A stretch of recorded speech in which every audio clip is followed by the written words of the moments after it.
Hey, this is Robert Thibodeau of the Mayflower Bookshop. Mayflowerbookshop.com is the website. I wanted to share something. Somebody asked me the question. They said, is it just about nothing or emptiness? And why do you speak so often about it? This, still being quiet. Well, what it's really about is we have a connection to everything and nothing. We have a sense of freedom from the self, freedom from the velocity and speed of the world, freedom from our outer circumstance and our inner crisis dilemma. We have a great sense of freedom in the quiet, silent voice within our deepest heart soul, the spirit revelation of the truth of our connection to the unifying principle of the universe. Call it God, call it universal mind. And it's really a question of balance. The quiet has conscience, mutual reciprocity and learning, intuitive insight that goes into inspiration and applies to our daily life. Words fall short. To cultivate and practice a daily meditation in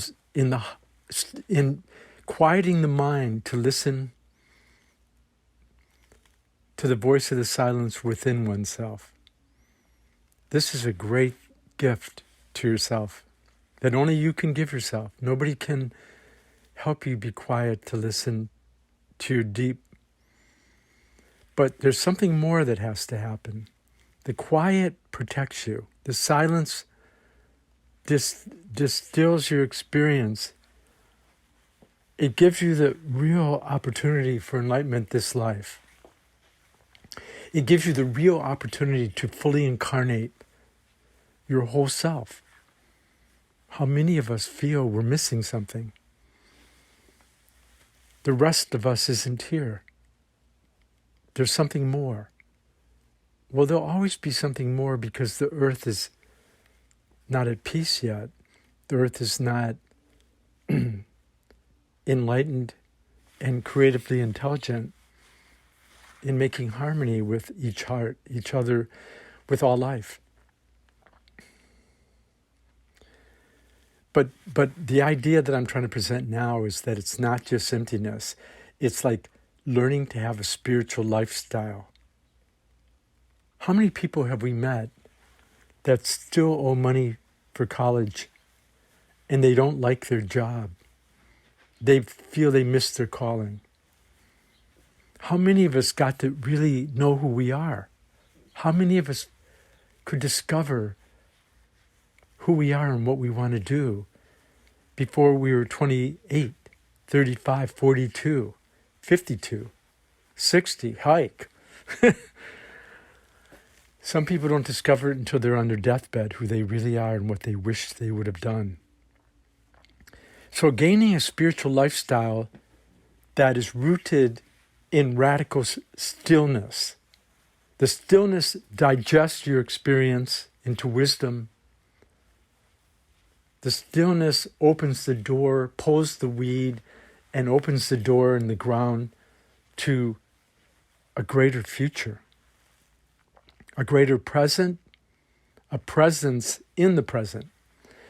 But it's not just about emptiness and silence.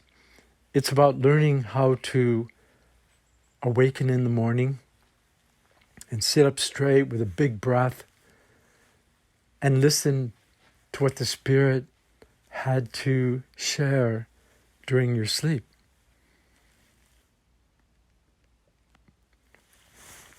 It's about learning how to go to sleep in a peaceful way where there's not electrical wires all around us, where, you might prepare for sleep in a holy fashion to open yourself to spiritual insight and revelation.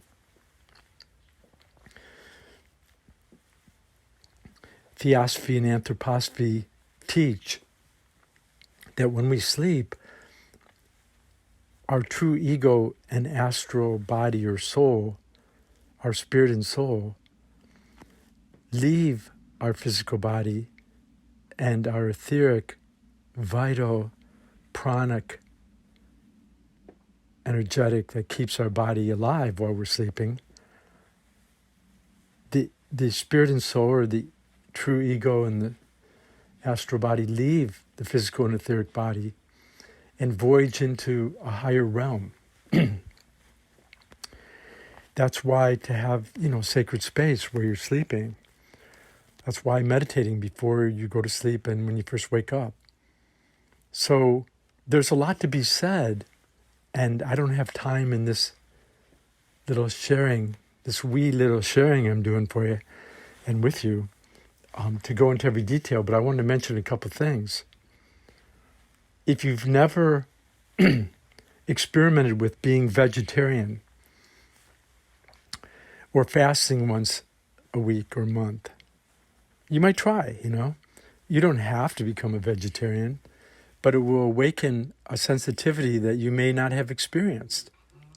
And vegetarianism is an amazing thing. I'm here with my dog. If you hear a little, he wants to go outside, so if you hear him complaining, I don't think he wants to meditate. Our lower mind is like a dog, always wanting to run around. And when we don't have some kind of meditation practice to help our mind to be still, we can get in trouble with a wandering dog peeing on our party and not behaving. So maybe my dog wants to go out. Okay. Not yet. Okay. So I'm back with you. So what I'm trying to share with you is that meditation is, I think, what we're mostly lacking is that stillness, that quietude, that listening, our mind listening to our deeper silence behind the heart.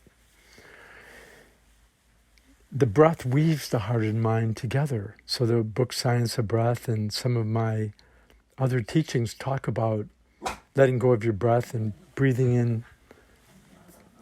in to your heart, emptying your perceptions into your heart, and creating out of nothing, as Rudolf Steiner talks about. Generating a Bodhi mind through the emptiness, silence. Okay, so I might be losing you there, but let's just talk about practical things. Vegetarianism, eating grains and greens, and cutting out sugar and cutting out processed junk food. If you haven't done it before, spend 3 days to a week or a month being vegetarian. And when I became a vegetarian, under the inspiration of John Lennon, actually, but when I became a vegetarian, all of a sudden all the food tasted different, and I got way more out of vegetables and grains. So there's a book called Self-Healing Cookbook by Kristen Turner. It's one of my favorite books that I used in creating with Colleen Smiley, the Om Cafe, Vegetarian Macrobiotic Cafe.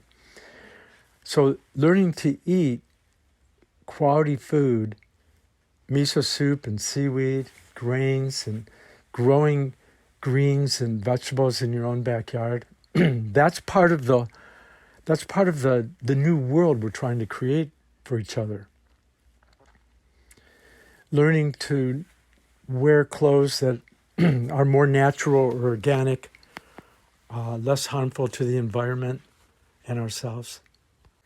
Learning to do yoga or exercise, take long walks. One of the more important things is the virtue mind training that is indicated in the Tibetan Buddhist Lam Rin and The Voice of the Silence by Blavatsky, the Mahayana Prajna Paramitas, like the virtue training, virtues. That is a very important thing to do, the training of the virtue mind. It's mind training that reorchestrates the body of the world around us and within us. So learning to cook, learning to have a worldly occupation that can help the world be a better place. And that where we work, we have windows or fresh air, and we have breaks. And there's a whole thing about right calling. And destiny and calling might be a little different than our job, but it's great when your job is also your destiny and calling. Learning to play a musical instrument, the rhythm, the timing, learning to sing, or to appreciate poetry like Rilke or Rumi. So many great poets. Learning to see the beauty and the good and the truth in all things. Having a sense of the past, present, and future that somehow includes all of us. Learning to transform negativity into positive, impatience into a compassionate, patient. How can you be compassionate to somebody if you don't see where their actions will lead? How can we be compassionate if we don't see the great suffering upon us, present, past, and future? So one has to be able to approach, to have right compassion. It's not feeling sorry for people, it's seeing the divine sparkle, to see the beautiful inner self that's struggling and striving to express itself in the world, to show up, and to identify with the highest ideal within each individual, to identify with the highest ethical individualism and sense of beloved community, to identify with the unique expression each person has of one divine self. See, it's not about just each individual getting to express themselves. It's about a higher union and community and spiritual, I lack words here, it's a higher sense of connectedness that we all share in this one life, and we're each a unique expression of it. It's not about each one of us demanding that the world around us takes the shape that we desire or fear. When we really look at it, a lot of our desires are to hide away our fears or cover up our fears or escape our fears. The real desire is to find out who we are and what our higher calling and our creative, co-creative work is. I mean, what is a love that lasts? What is a money that can buy you something that lasts? What is being current and currency? Okay, I'm getting carried away with myself. You can't say everything at once, but I wanted to say that most people lack a stillness where they're beyond themselves so they can see a truth that's greater than themselves, greater than the separate self, whether in you or me, greater than the separate self.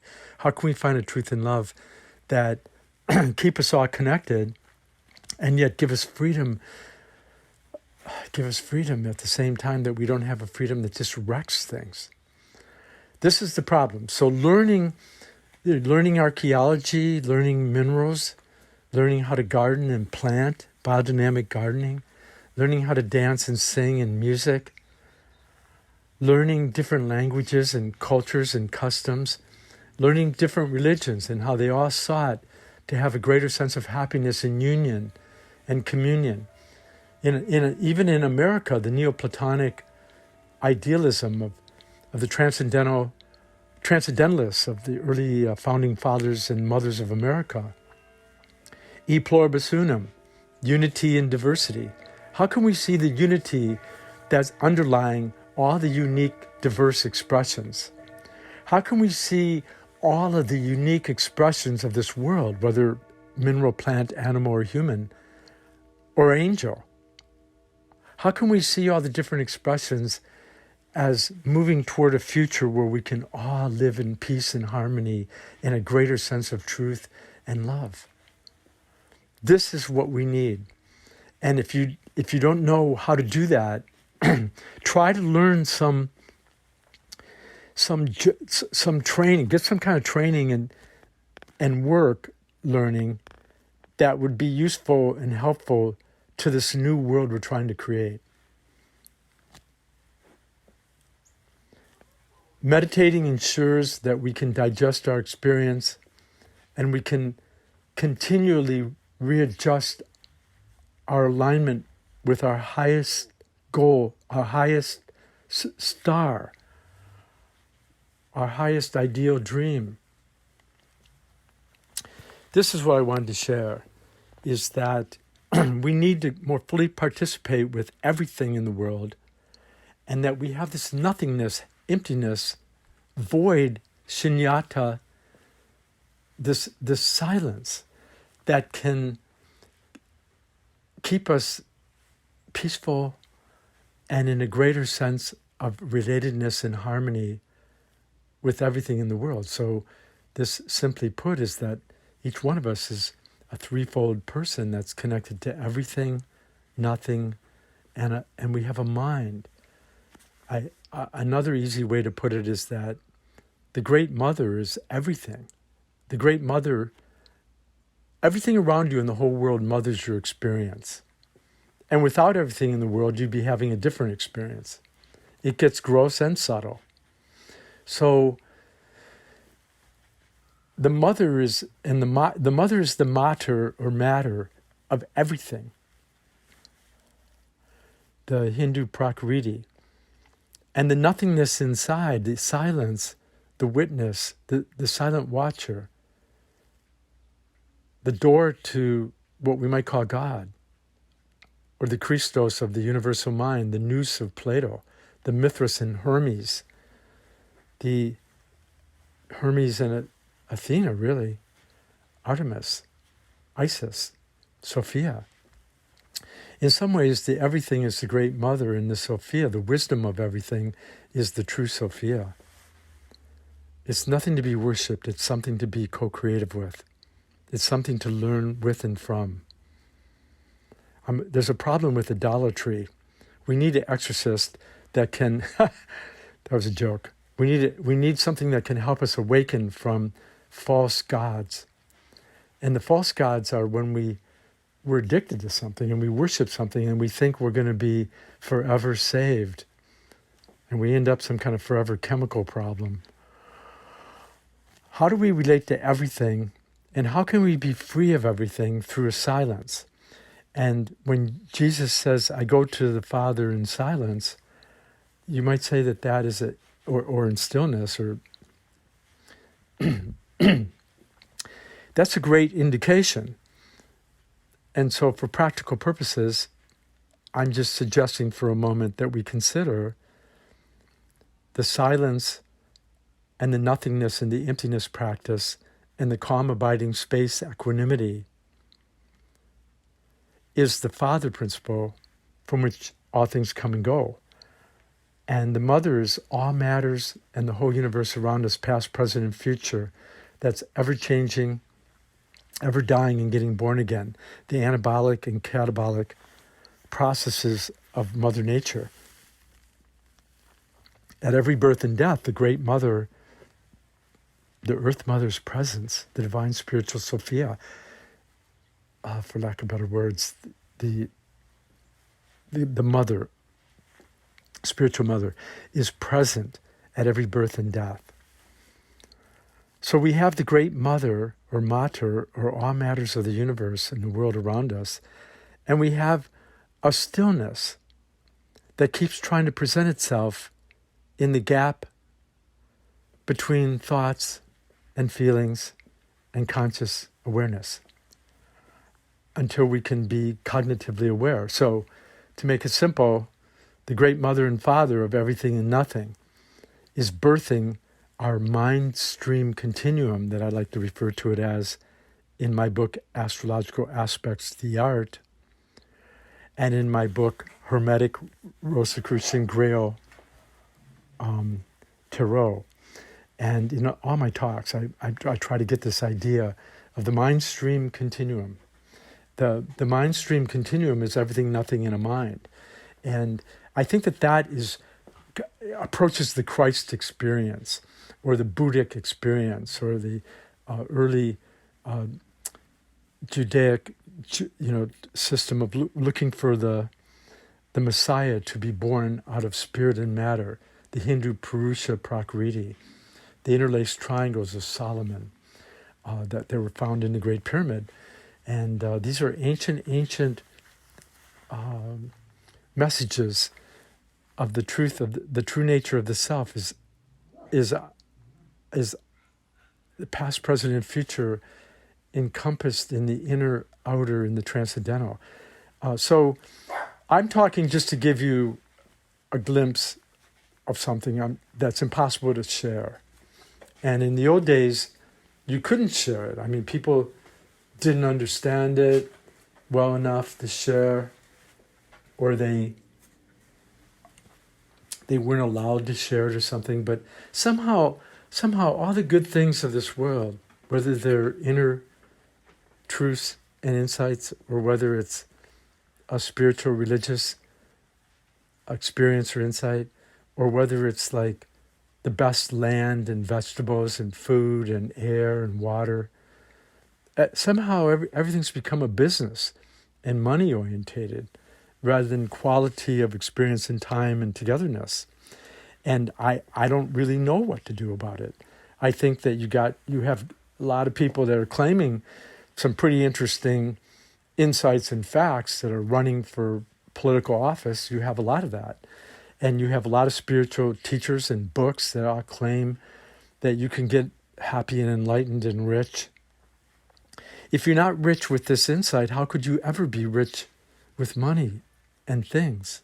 How could that please you? So I'm sharing the questions and the quest. I'm sharing my notes on the search for the Holy Grail. Some people have already found Christ or Buddha or the Messiah or the Allah. Some people have already found the inner truth and are trying to share it with others so they can find it. Some people have not found peace and harmony and love and truth of this higher nature, and they still seek it. So this is Robert Thibodeau of the Mayflower Bookshop, mayflowerbookshop.com, astrologer, consultant, speaker, and bookseller, rare bookseller, spiritual bookseller, organic gardener, songwriter, acoustic guitar. You can hear my songs on the YouTube, and some of them are good, and some of them are just me working it out. So I'm petitioning you and calling upon you to look at the balance in your life. Do you need to sit still every day for 3 to 5 minutes, 7 minutes, at a deeper level, to listen,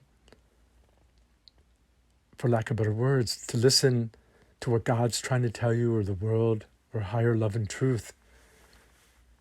Can it guide you? Do you need to go back to school, whether that school is in your own learning and reading,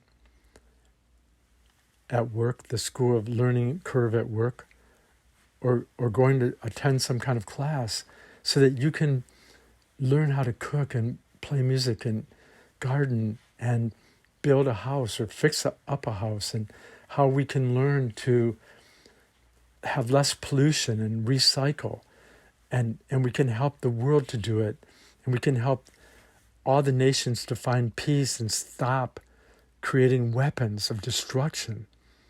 How can we do this?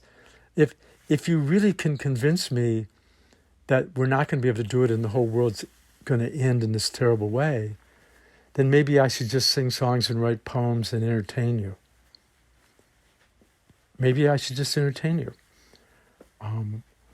But I'm thinking that we could wake up intellectually and in our hearts of higher love and compassion and and a willingness to go on into creating a new world that we try to include everybody as brother and sister, as friend, as fellow Grail Knight, as fellow sons and daughters of the universal good, true, and beautiful. So with that, I bid you adieu. I'll talk to you again. I could probably go on forever, and I probably will. And I fare thee well. I hope you're doing good, and I hope you're like getting excited about learning new things. I mean, you can change inwardly. You don't have to go through any outer changes. Whatever is going to work for you. Some people need an outer change. So I'm happy to share with you, and I hope I was helpful. And I dedicate all this to the world's freedom and enlightenment, peace and harmony. Bless your hearts. This is Robert of MayflowerBookshop.com at your higher self service.